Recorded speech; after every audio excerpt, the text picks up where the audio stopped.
প্রতীক্ষায় সম্পৃক্ত হয় আগামী আমাদের বৈদিক পত্রিকার উদ্যোগে বন্দি নামে যে সরকারি পুস্তক তার প্রকাশ অনুষ্ঠান বৈদিক পত্রিকা দ্বারা আয়োজিত এই আয়োজনকে উন্মোচনের এই মহেন্দ্রক্ষণে আপনাদেরকে স্বাগত। 24 জুলাই পবিত্র উল্টো রথ প্রত্যাবর্তনের দিন আজকে।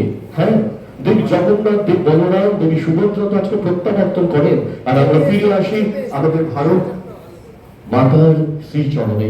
সেই নিয়েই তো আমাদের বৈদিক সভ্যতায় নিজের সংস্কৃতিটাকে টিকিয়ে রাখতে পারে, যাদের কাছে ছিনিয়ে না নিতে পারে, সেই দেশ কোনোদিন পরাধীন হয় না। আমরা 200 বছর পরাধীন ছিলাম না, আমরা আমাদের সংস্কৃতি নিয়ে বেঁচেছিলাম। আজকে সেই সংস্কৃতির একটা বিরাট বড়, আমি কৃষ্টি সংস্কৃতির একটা ছবি দেখতে পেলাম আমাদের এখানে। আমরা যেন ভুলে না যাই আমাদের পরম্পরাকে, আমাদের পরম্পরা নিয়ে যেন বেঁচে থাকি।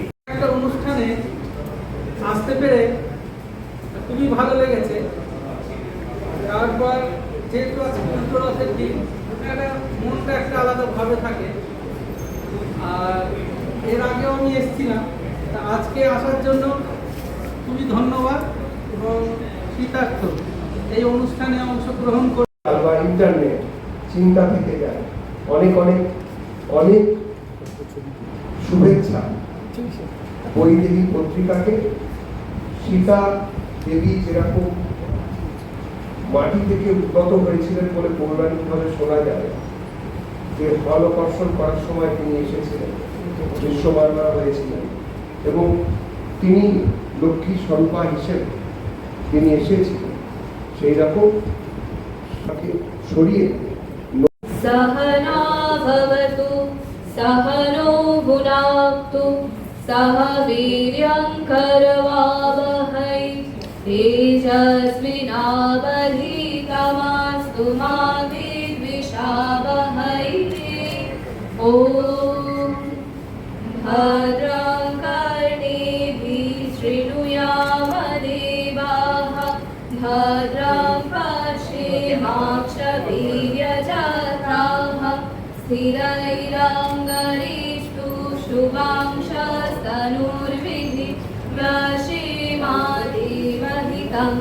यदायुः स्वस्ति न इन्द्रो वृद्धाश्रवाः स्वस्ति न पूषा विश्ववेदाः स्वस्ति नस्ताक्षो अरिष्टनेमिः स्वस्ति नो बृहस्पतिर्दधातु। ॐ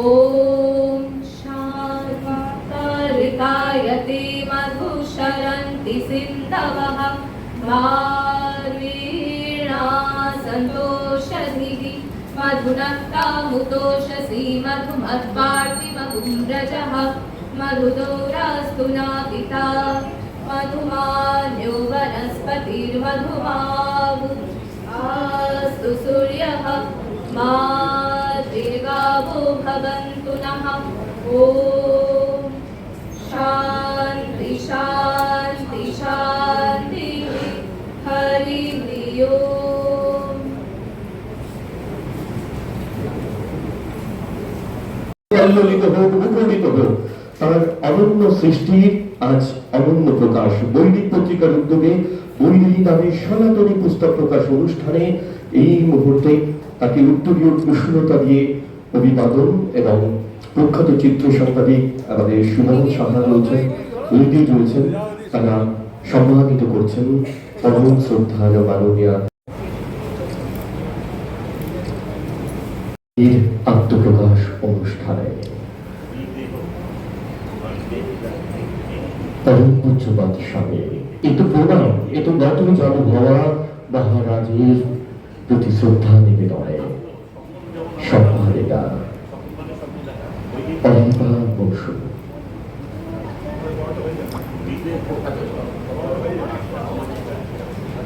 এবার করতালি কল্লিল কল্লিত রাখুন কলকাতা প্রেস ক্লাবের এই মহা ঐতিহাসিক প্রেক্ষাপটকে আরো সমৃদ্ধ করা এই অনন্য প্রয়াস। Now we are going to felicitate our respected guest of honor. আমাদের এই বরণ আমাদের প্রাণীর, এই বরণ আমাদের উত্তরণে, এই বরণ আমাদের পরম্পরার এই বরং আমাদের ঐতিহ্যে, একবার ঐতিহ্যে সীমানাহীন পথে আরেকবার করতালি কল্লোল কল্লিত রাখো কলকাতার প্রেস ক্লাবে 80 বছরের পথ চলার এই বিখ্যাতিওকে। Now we are going to felicitate her, একজন বিদগ্ধ রাজনীতিবিদ এবং একজন বিদগ্ধ বক্তা, যুক্তি কুশলী, একজন পরম শ্রদ্ধার মানুষ, মাননীয় দেবজিৎ সরকার। দেবজিৎ পঞ্চমবার জোরে করতালি চাইব আমাদের কাছে।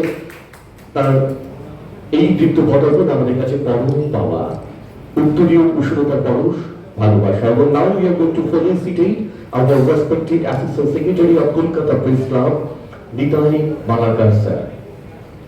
It is our time to felicitate the Assistant Secretary of Kolkata Press Club, 80 বছরের 8 দশকের ঐতিহ্য নিয়ে।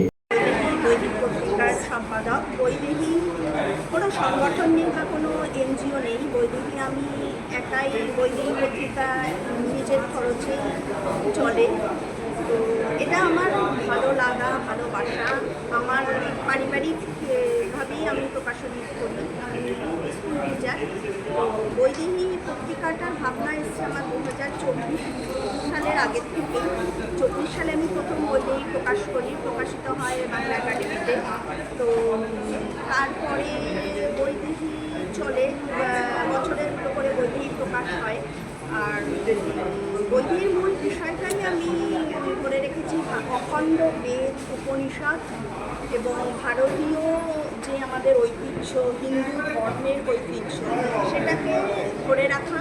এর বিষয়ে খুব ভালো ভালো লেখক লেখিকারা আছেন, তারা বৈদেহীতে প্রবন্ধ নিবন্ধ দেন, কবিতা লেখা দেন, গল্প, ভারতের তীর্থক্ষেত্র ভ্রমণ সম্পর্কে বৈদেহীতে লেখা থাকে।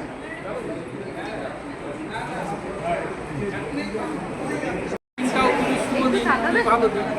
আর এর আগে বৈদেহীতে আমি এসেছিলাম, যেহেতু এটা বেশি ভালো লাগে কেন, কারণ এটা একটা সংস্কৃতি, সাহিত্য, কবি, হ্যাঁ, নানান রকম যে আমাদের বাঙালিদের যে একটা শিল্প বা মানে কালচার, বা এইটা আস্তে আস্তে যে মানে পড়াশোনার দিকে বা কাব্য চর্চা, সাহিত্য চর্চার দিক থেকে যে দূরে হয়ে যাচ্ছে, এটা যখন হয় এটা বোঝা যায় যে কতটা কাব্য মানে সাহিত্য চর্চা, কবিতা, মানে এইসব নিয়ে যে বাঙালিরা যে ইন্টারেস্টেড, এইটা বোঝা যায় যে ভালো লাগে। একটা ভাবনা চিন্তা, হ্যাঁ, এইটা একটা ভালো লাগে।